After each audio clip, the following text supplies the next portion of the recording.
Jane Eyre, Act 1, Childhood.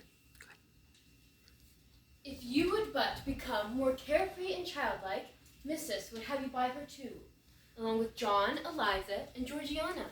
She doesn't like your sober countenance and quiet manner. She will exclude you from the privileges intended only for contented, happy children.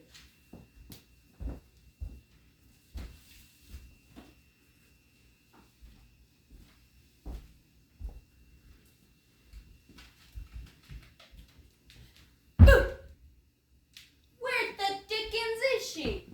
Lizzie! Georgie! Jane is not here. Tell Mama she's run out into the rain, bad animal. She's in the window seat, be sure, John.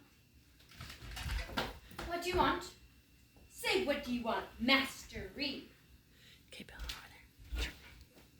I want you to come here. Let's turn so we can see from the audience. That's for the look you had in your eyes 2 minutes since, you rat. What were you doing behind the curtain? I was reading. Perfect. Show the book.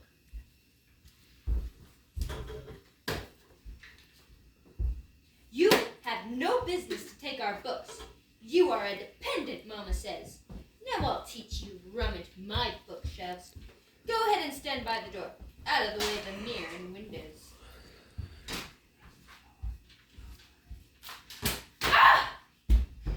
You wicked and cruel boy! You are like a murderer! You are like a slave driver! You are like the Roman emperors! What?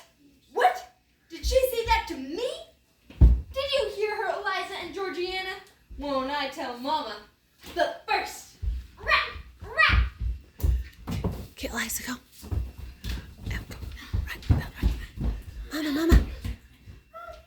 Mama! Dear, what a fury to fly at Master John. Did anybody ever see such a picture of passion? Take her away to the red room and lock her in there. I resisted all the way. A new thing for me. The fact is, I was a trifle beside myself. Hold her arms, Miss Abbott. She's like a mad cat. For shame, for shame. What shocking conduct, Miss Eyre, to strike a young gentleman, your benefactress's son, a young master. Master? How is he my master? Am I a servant?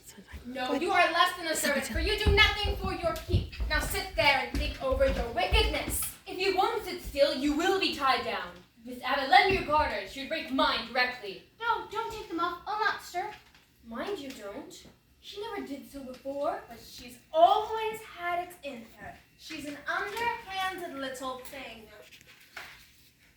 You ought to be aware, miss, that you are under obligation to Mrs. Reed. She keeps you. If she were to turn you off, you would have to go to the poorhouse.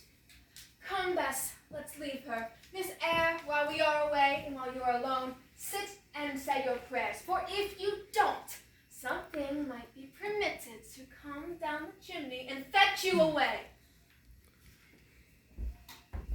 This room is hardly ever visited.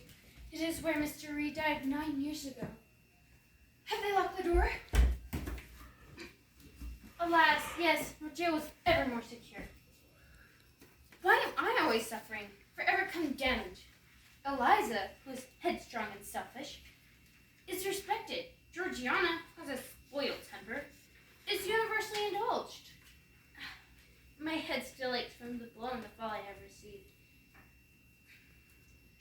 No one reproved John for wantonly striking me, and because I turned against him to avert further violence, I am lauded with flame. Unjust! Mrs. Reed promised Mr. Reed in his last moments that she would care for me as one of her own children. There are tales of men who are troubled by the violations of their last wishes and revisit the earth. Boom. Ah! Miss Eyre, are you ill? What a dreadful noise. It went quite through me. Take me out. Let me go to the nursery. What for? Are you hurt? Have you seen something? I saw a light, and I thought a ghost would come. She has screamed out on purpose, just to bring us all here. I know her naughty tricks. What is all this? Abbott, Bessie, I believe I gave orders that Jane Eyre was to be left alone until I came to her myself. Miss Eyre screamed so loud, ma'am. Let her go. Loose Bessie's hand, child. You cannot succeed at getting out by these means, be assured. I abhor artifice, particularly in children. You will now stay here an hour longer, and it is only on condition of perfect submission and stillness that I will liberate you then. Oh, Aunt, have pity.